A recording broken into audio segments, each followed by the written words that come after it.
civilmedia.mk. Слободно, независно, отворено.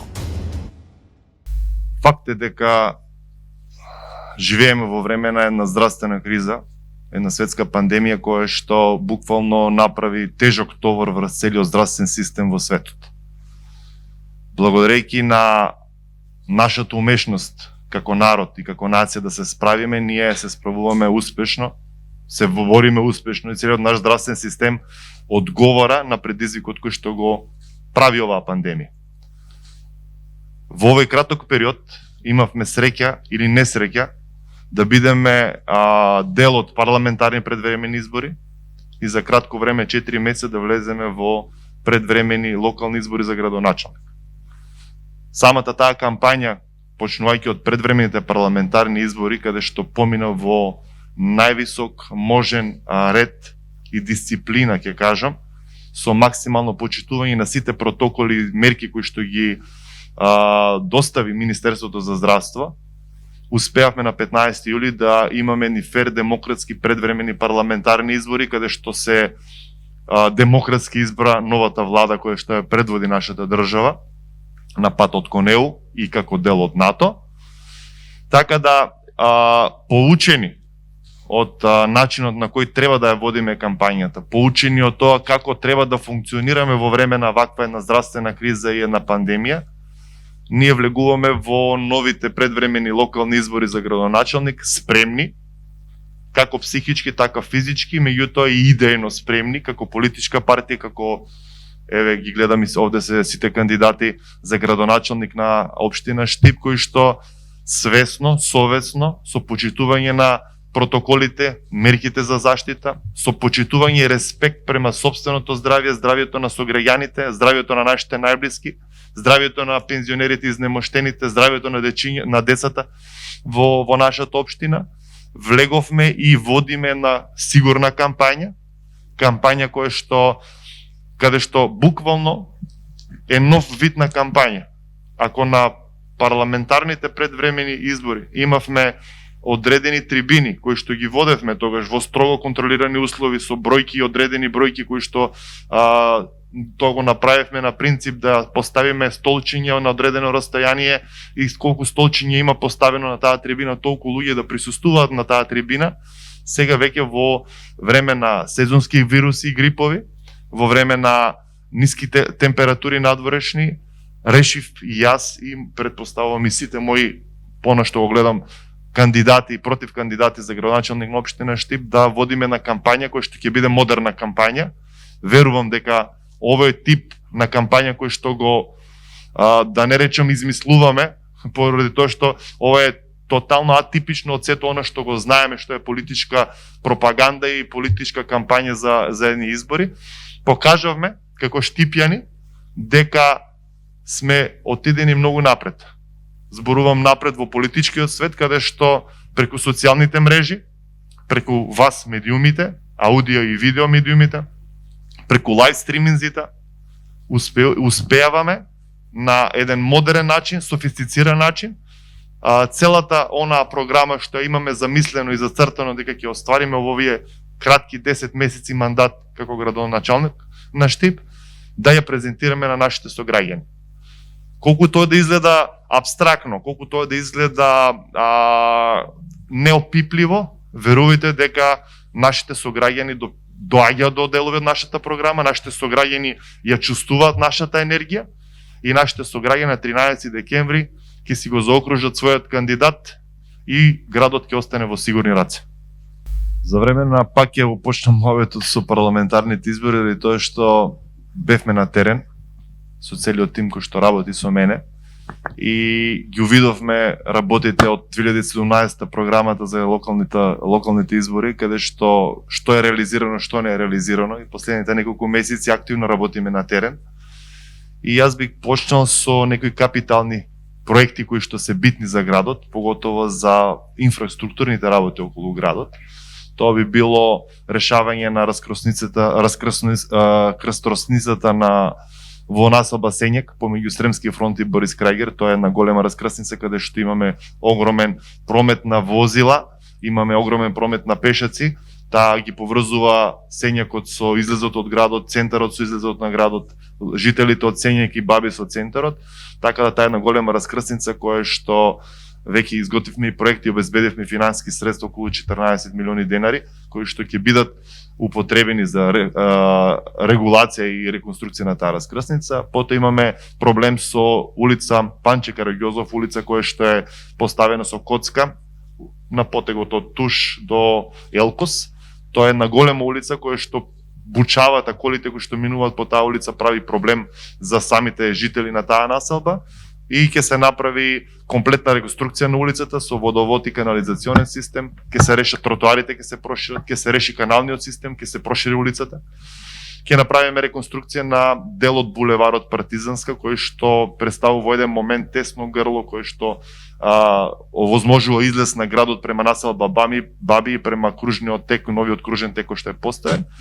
Таму воедно со решавањето на булеварот ќе се реши и ситуацијата на неколку социјално загрозени семејства, значи не работиме само на капиталните инфраструктурни проблеми, туку ќе работиме и решавање на социјално загрозените семејства.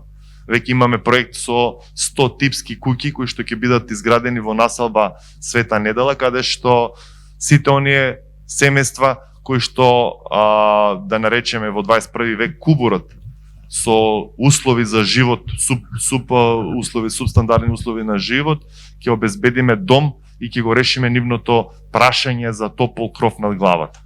Која е временската рамка на овие проекти? Овие проекти би требало да се реализираат во овие 10-месечен мандат. Значи, зборуваме за проект кај што веќе е урбанизирано парцели, проект каде што се веќе обезбедени средства и проект кој што ќе започне да функционира во наредните месеци, со цел да се реши првен социјалниот статус на овие наши сограѓани, а потоа да се реши и излезот на градот, односно булеварот. Значи овде имаме уште еден проблем каде што во нервниот диспанзер живеат наши сограѓани во едни апсолутно субстандардни и нехумани услови, поготово во време на една ваква пандемија, на една ваква здравствена криза. Јас бев неколку пати кај тие луѓе, апсолутно недозволиво да оставиме наши сограѓани да живеат во такви услови. Сега тука ќе го напоменам како и еден од најкрупните капитални проекти кои што ги имаме, тоа е деценискиот 35 годишниот сон на сите штипјани. Верувам дека сега ќе стане реалност. Тоа е браната на река Тотиња. Значи се завршени сите проекти, се завршени сите испитувања за влијанието врз животната средина. Значи веќе завршена тендерската постапка во завршна фаза и јас ќе бидам среќен што во мојот мандат ќе биде започнувањето на градбата на таа брана. Некаде 7,5 милиони евра проект кој што средства обезбедени од владата на Република Северна Македонија, и со тоа ќе се реши деценискиот проблем на Штипјани. Да го решиме од поплави, ќе промениме климатската структура, ќе зголемиме угостителството, туризмот, како и спортско-рекреативниот дел. Значи зборуваме за една огромна брана со некаде околу 3 милиони метри кубни вода, резервоар, кој што ќе го реши климатскиот дел. Да не зборуваме понатаму за другиот капитален проект, тоа е гасоводот за град, за општина Штип, каде што веќе сме стигнати до насоба 3 чешми гасоводот е дојден и веќе е завршено со идеен, основен проект, инфраструктурен проект за гасоводот и веќе е во завршна фаза и експроприациониот дел од решавање на гасоводните линии кои што ќе водат према градот, и овој гасовод ќе биде некаде внатрешен гасовод со должина од 20 километри, каде што на почетокот ќе го усмериме према институциите, училиштата, градинките, општинските институции, индустријската зона Тир, ќе дадеме во индустријските зони во Македонка, капацитетите индустријски во Тибо, а потоа ќе направиме и анализа на пазарот за да оваа гасоводна мрежа стигне до секој дом во нашата општина. Да не зборуваме за решавање на училишните проекти, зборуваме за нашите најмлади граѓани, децата. Значи ќе направиме реконструкција на кровот во училиштето Гоце Делчев. Ќе ќе направиме термоизолациона фасада на истото училиште, ќе направиме комплетна реконструкција на кровот на гимназијата Славчо Стоменски, гимназија каде што сум учел, каде што сум го стекнал своето средно образование. Ќе направиме реконструкција на санитарните чворови во училиштето Тошарство. Веќе е направен проект за дворно уредување на училиштето Димитар Влахов со додавање на спортски реквизити. Зборуваме понатаму за формирање на спортски терен на училиштето, на средното училиште Славчо Стоменски, и тоа ќе биде спортски терен по сите стандарди, кај што ќе може да се изведуваат и спортски настани од типот на баскет и фудбал, кој што ќе биде со посебна подлога. Така да, ова е само мал дел од оние проекти, односно крупните капитални проекти од оние сите што ги веќе имаме наброено во нашата програма во Сигурни раце со доктор Сашко Николов, каде што главен акцент и прво нешто што ќе го направам од после 13 декември е ќе побарам советот да формира фонд, кој што фонд ќе биде средство од општествено одговорни компании, од нашите компании во градот, да формираме еден фонд кој што ќе обезбедиме маска, заштитна маска за секој наш сограѓан. Светската здравствена организација до сега во борба со оваа пандемија даде само една ситуација дека носење заштитна маска, социјалната дистанца и дезинфекција на рацете се единствените мерки кои што покажале ефект во борба против оваа пандемија. Така да ние ќе го направиме тој фонд заедно со советот на град на општина Штип, и тој фонд ќе обезбеди буквално маска за секој еден наш сограѓанин. Ќе направиме Тоа се маски кои ќе ги носат секој ден? Апсолутно. Ние имаме сега една друга ситуација. Малце ќе излезам од темата. Имаме ситуација каде што имаме маски за еднократна употреба и маски за повеќекратни употреби. Овие што се за повеќекратни употреби маски ние треба да ги соодветно испереме, односно да ги извриеме, или има другата е да се стават во печка да се испечат. Да се буквално да се стерилизира маската. Меѓутоа после 1, 2, 3 такви перења и печења, квалитетот на маската е паднат и не знаеме веќе дали таа маска доволно штити или повише загадува. Заради тоа, како доктор, тоа е моја професионална деформација, ќе ја кажам, ради тоа што ги анализирам и по градот луѓето, и морам да кажам дека ако на почетокот на пандемијата во март имавме проблем да ги убедиме нашите сограѓани, и не само нашите сограѓани, сите граѓани на нашата држава да носат маски, веќе од кога се донесе одлука на влада за задолжително носење на маски во јавни простори, можам со гордост да кажам, поготово во Штип, дека сите наши сограѓани ги почитуваат тие мерки. И јас сум горд што сум штипенец, горд што сум се родил и пораснал во овој град, и сум горд што ги гледам нашите сограѓани како буквално дословно се ги почитуваат сите тие мерки. Покрај формирањето на тој фонд, ние ќе формираме и во соработка со Црвениот крст, и самата општина веќе има формирано групи на наши граѓани кои што ќе помагаат на изнемоштените болните лица, оние кои што се во изолација, оние кои што не можат да излезат да си ги купат намирниците, да си ги донесат, да обезбедиме намирници, да обезбедиме лекови, да платиме сметки и се што е потребно за овие наши сограѓани, да се чувствуваат безбедни и да знаат дека општината стои секој штука покрај нив и може да се потпрат на општината. Ќе се формираат посебни центри во склоп на Црвениот крст за пензионерите. Ќе се формираат групи кои што ќе помагаат на дечињата со попреченост во градинките. Ќе се формираат групи кои што ќе помагаат на земоштените лица.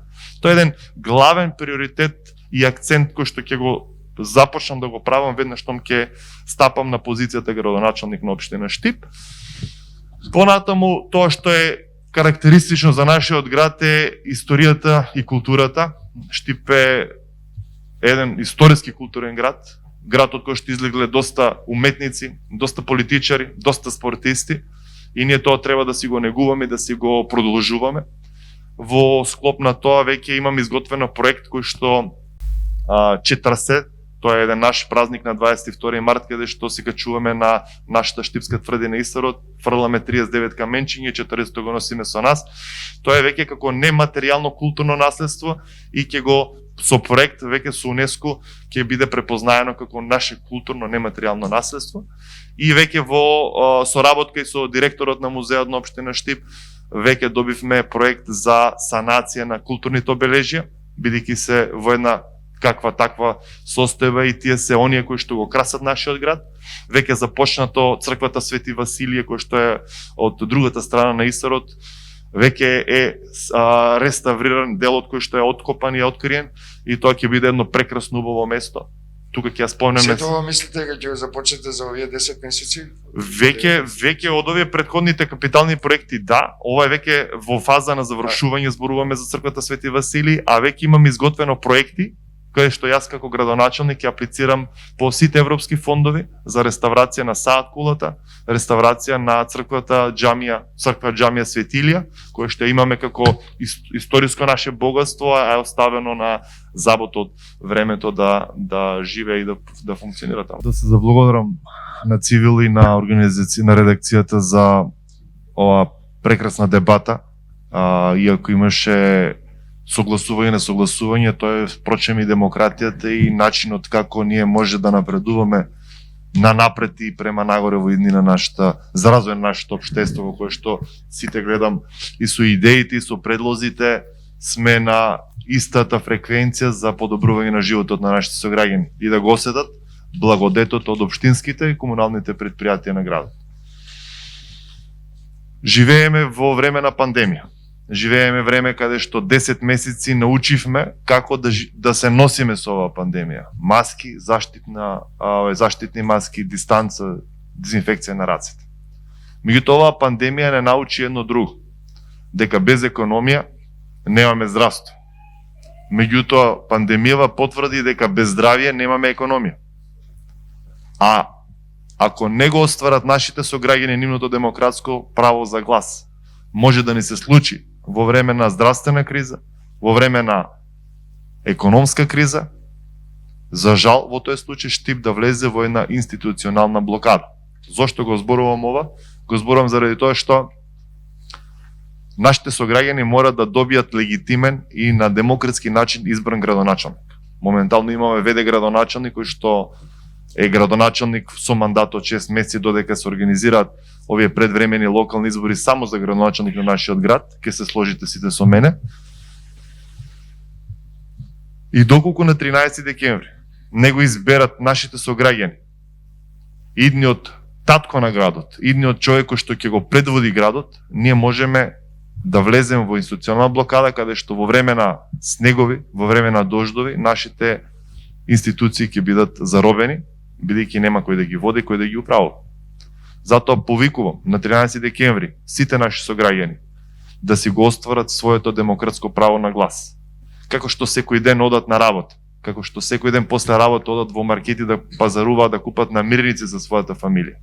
Така можат да одвојат 5 минути од своето време на 13 декември со заштитна маска, дистанца, дезинфекција на рацете, да излезат во строго контролирани услови кои што ќе ги обезбеди Државната изборна комисија, да си го остварат своето право на глас, да го заокружат кандидатот кој што тие мислат дека и сметаат дека ќе биде најдобар кандидат да го предводи градот и на тој начин да обезбедат една демократска, фер, легитимна институција и легитимитет на човекот кој што ќе ги води во наредните 10 месеци. Иако станува збор за 10 месечен мандат, верувам дека секој еден од нас, како кандидати за овој 10 месечен мандат, со гордост, со храброст и со чувство на љубов према своето родно место, го прифаќа овој предизвик, заради тоа што после 13 декември градот ќе остане во сигурни раце. Civilmedia.mk. Слободно, независно, отворено.